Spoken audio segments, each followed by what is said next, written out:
ചിന്തിപ്പിക്കുന്ന ഒരായത്ത് ആ സൂറത്തിന്റെ അവസാനത്തിലുണ്ട്. ഉമറേ ثم لتسألن يومئذ عن النعيم.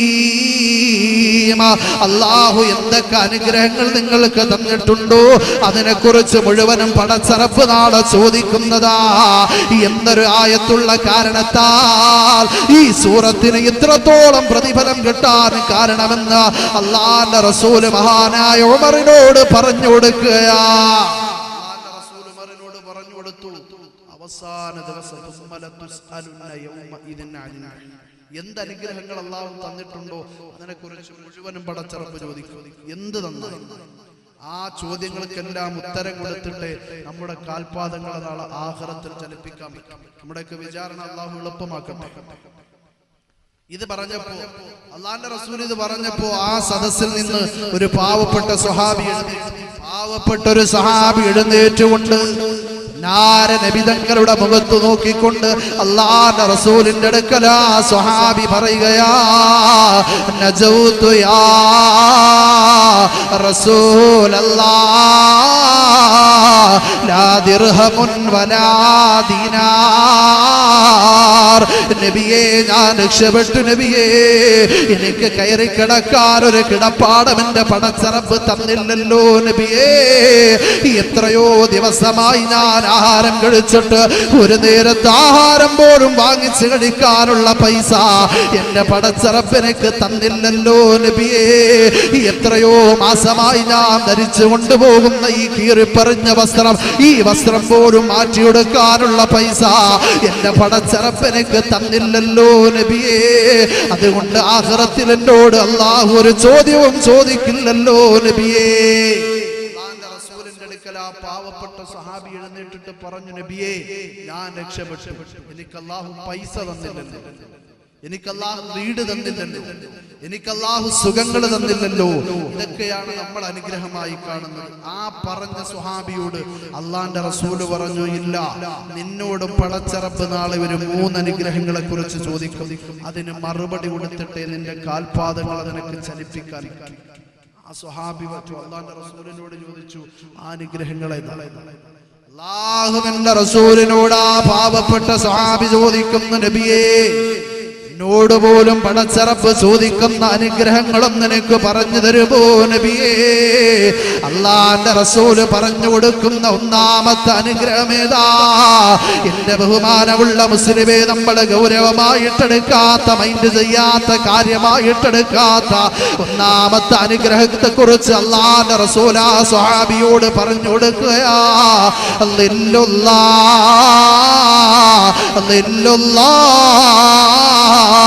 സൂര്യന്റെ താപമേറ്റിട്ട് നിന്റെ ശരീരത്തിന് വല്ലാതെ ക്ഷീണം തോന്നുമ്പോ, നിന്റെ ശരീരത്തിന് വല്ലാത്ത തളർച്ച തോന്നുമ്പോ, അല്ലാഹുവിന്റെ അനുഗ്രഹങ്ങളായ വൃക്ഷങ്ങളുടെ മരച്ചുവട്ടിലേക്ക് കയറി നിന്നിട്ട് ആ തണല് നീ എന്ന് ആസ്വദിച്ചാൽ പൊന്നുമോനെ, അത് അല്ലാഹുവിന്റെ അനുഗ്രഹമാ.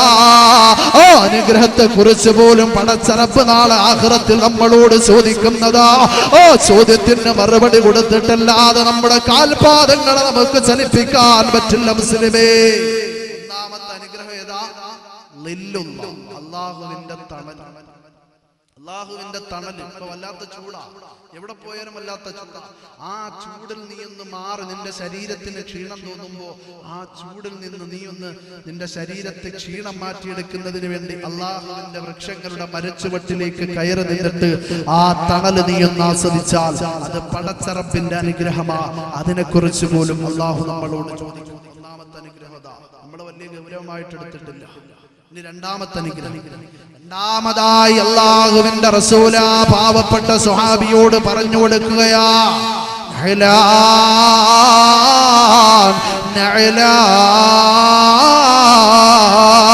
നിന്റെ കാൽപാദത്തിലേക്ക് ഒരു മുള്ള കയറാതെ, കല്ല് കയറാതെ, നിന്റെ കാൽപാദത്തിനെ സംരക്ഷിച്ചുകൊണ്ട് മുന്നിലോട്ട് നടന്നു പോകുന്ന 2 ചെരുപ്പുകളില്ലേ, ഈ ചെരുപ്പിനെ കുറിച്ച് പോലും പടച്ചറപ്പ് നാളെ നമ്മളോട് ചോദിക്കുന്നതാ. നമ്മൾ ധരിച്ചിരിക്കുന്ന 2 ചെരുപ്പ്, ഈ ചെരുപ്പിനെ കുറിച്ച് പോലും അല്ലാഹു നമ്മളോട് ചോദിക്കും. ഈ ചെരുപ്പ് നമുക്ക് ഇന്ന് വലിയ അനുഗ്രഹമായിട്ട് തോന്നില്ല. എന്നാണ് ഇത് അനുഗ്രഹമായിട്ട് തോന്നുന്നതെന്നറിയൂ? പരിശുദ്ധമായ റമദാനിന്റെ 30 നോമ്പ് നമ്മൾ പിടിച്ചു. അങ്ങനെ ആരൊക്കെയോ ഒരുപാട് പൈസ സക്കാത്തായിട്ട് തന്നു. ആ പൈസയും കൊണ്ട് പെരുന്നാളിന്റെ തലേ ദിവസം നമുക്ക് ഇഷ്ടപ്പെട്ടൊരു കടയിലേക്ക് നമ്മൾ പോകും. എന്നിട്ട് നമുക്ക് ഇഷ്ടപ്പെട്ടൊരു ചെരുപ്പ് നമ്മൾ വാങ്ങിക്കും. അതും ഇട്ട് പെരുന്നാളിന്റെ അന്ന് കൂട്ടുകാരെ കാണിച്ച് അടിച്ചു പൊളിച്ച് പള്ളിയിൽ വന്ന് പെരുന്നാൾ നിസ്കരിക്കുന്നതിന് വേണ്ടി ചെരുപ്പ് ഊരിയിട്ട് പെരുന്നാൾ നിസ്കരിച്ച് തിരിച്ചിറങ്ങി നോക്കുമ്പോൾ ഈ ചെരുപ്പ് ഏതോ പഹയനെടുത്ത് കൊണ്ടുപോയി. അന്ന് ഈ ചെരുപ്പ് നമുക്ക് വലിയ അനുഗ്രഹമായിട്ട് പോകും. ഈ ചെരുപ്പിനെ കുറിച്ച് പോലും അല്ലാഹു നാളെ ആഖിറത്തിൽ ചോദിക്കും. അതിന് മറുപടി കൊടുത്തിട്ടേ നമ്മുടെ കാൽപാദങ്ങളെ ചലിപ്പിക്കാൻ പറ്റും. രണ്ടാമത്തെ അനുഗ്രഹം ഏതാ? നമ്മൾ ഗൗരവമായിട്ട് എടുത്തിട്ടില്ല ഈ അനുഗ്രഹം. ഈ മൂന്നാമത്തെ അനുഗ്രഹം, മൂന്നാമതായി അല്ലാഹുവിന്റെ റസൂല് ആ പാവപ്പെട്ട സ്വഹാബിയോട് പറഞ്ഞു കൊടുക്കുന്ന അനുഗ്രഹമേതാ? മാഉൻ ബാരിദാ, മാഉൻ ബാരിദാ. അല്ലാഹുവിന്റെ ആകാശത്ത് നിന്ന് പെയ്തു വീഴുന്ന മഴത്തുള്ളികളാ ഒരു ഗ്ലാസിന്റെ അകത്ത് വെള്ളമായി നിന്റെ മുമ്പിലേക്ക് കടന്നു വരുമ്പോ വെള്ളം കുടിച്ചുകൊണ്ട് നിന്റെ ദാഹം മാറ്റിയാൽ, നിന്റെ ക്ഷീണം മാറ്റിയാൽ അതല്ലാന്റെ അനുഗ്രഹമാ. അനുഗ്രഹത്തെ കുറിച്ച് പോലും പടച്ചിറപ്പ് നമ്മളോട് നാളെ ചോദിക്കുന്നതാ. മൂന്നാമത്തെ അനുഗ്രഹം ഏതാ? വെള്ളം. വെള്ളം കിട്ടാത്തത് കൊണ്ടാണല്ലോ നമുക്ക് വലിയ വിഷമം. അല്ലാഹു തരാൻ വെച്ചിരിക്കുന്ന അനുഗ്രഹങ്ങൾ പടച്ചിറപ്പ് തടഞ്ഞു വെച്ചാൽ പിന്നെ എവിടെ പോയി നമ്മൾ ചോദിക്കും? പണ്ടൊക്കെ നമ്മൾ റോട്ടിൽ കൂടെ നടന്നു പോയാൽ അല്ലെങ്കിൽ വാഹനത്തിൽ കൂടെ പോയാൽ കാണുന്ന ഒരു ക്യൂ ഉണ്ടായിരുന്നു. ബാറിന്റെ മുമ്പിൽ ഒരു ക്യൂ ഉണ്ടായിരുന്നു. ഇന്ന് വേറെ പൈപ്പിന്റെ മുമ്പിലാണ്, പഞ്ചായത്ത് കിണറിന്റെ മുമ്പിലാണ് വലിയ ക്യൂ ആണ്. ആ ക്യൂവിന് ഭയങ്കര അടിയാണ്. പക്ഷെ മറ്റേ ബാറിന്റെ ക്യൂവിന് വലിയ സമാധാനം. രാവിലെ മുതൽ വൈകുന്നേരം വരെ അവിടെ നിന്നാൽ ഒരു പ്രശ്നം. പക്ഷെ ഇവിടെ വന്നിട്ട് വെള്ളത്തിന് വേണ്ടി വലിയ അടിയാണ്. രണ്ടും വെള്ളത്തിന് വേണ്ടിയാണ് നിൽക്കുന്നത്. അല്ലാഹു തരാൻ വെച്ചിരിക്കുന്ന അനുഗ്രഹങ്ങൾ പണച്ചറപ്പ് തടഞ്ഞു വെച്ചാൽ ഒരുപാട് ഗതിക്കേണ്ടി വരും. അതുകൊണ്ട് അല്ലാഹു നമുക്ക് എത്രയോ അനുഗ്രഹം.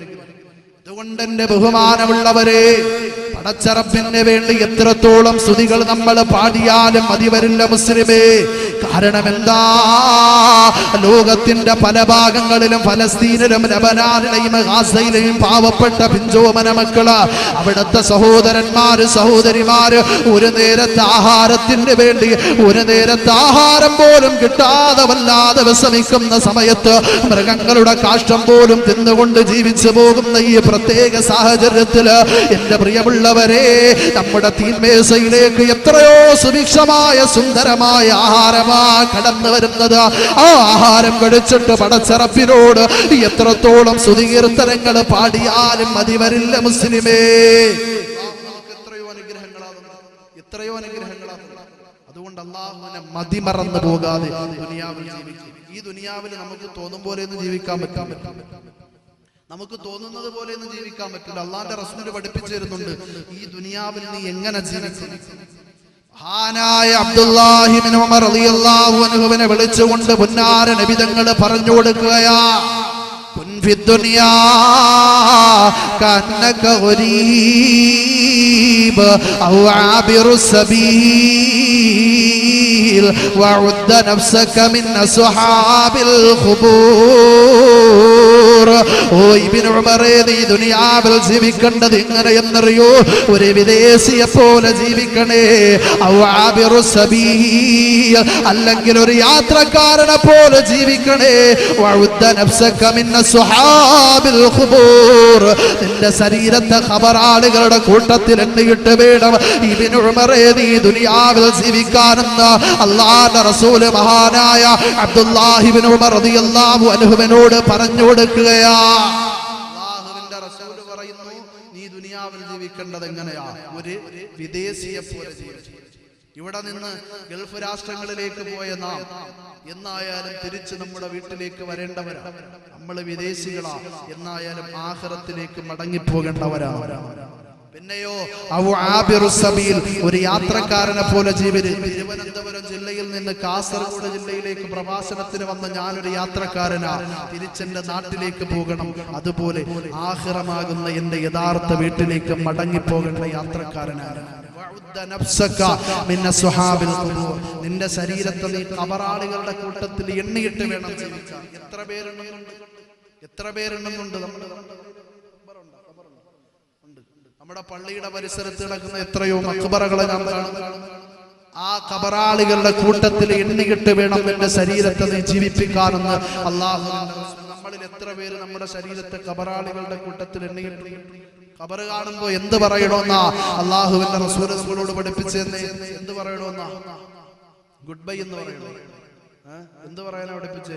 സലാമു അലൈക്കും യാ ദാറ ഖൗമിൽ മുഅ്മിനീൻ വ ഇന്നാ ഇൻഷാ അല്ലാഹു ബിക്കും ലാഹിഖൂൻ. ഇതിന്റെ അർത്ഥം എന്തെന്നറിയോ? വ ഇന്നാ ഇൻഷാ അല്ലാഹു ബിക്കും ലാഹിഖൂൻ. അല്ലാഹു ഉദ്ദേശിച്ചാൽ എത്രയും പെട്ടെന്ന് നമ്മൾ നിങ്ങളോടൊപ്പം വന്ന് ചേരുന്നുണ്ട്. ഇതാണ് നമ്മൾ അവരെ നോക്കിയിട്ട് പറയുന്നത്. ഖബറിനകത്ത് പോയിട്ട് നമ്മുടെ സമ്പത്തിന്റെ ആധിക്യമോ നമ്മുടെ രാഷ്ട്രീയ സ്വാധീനമോ നമ്മുടെ വലിയ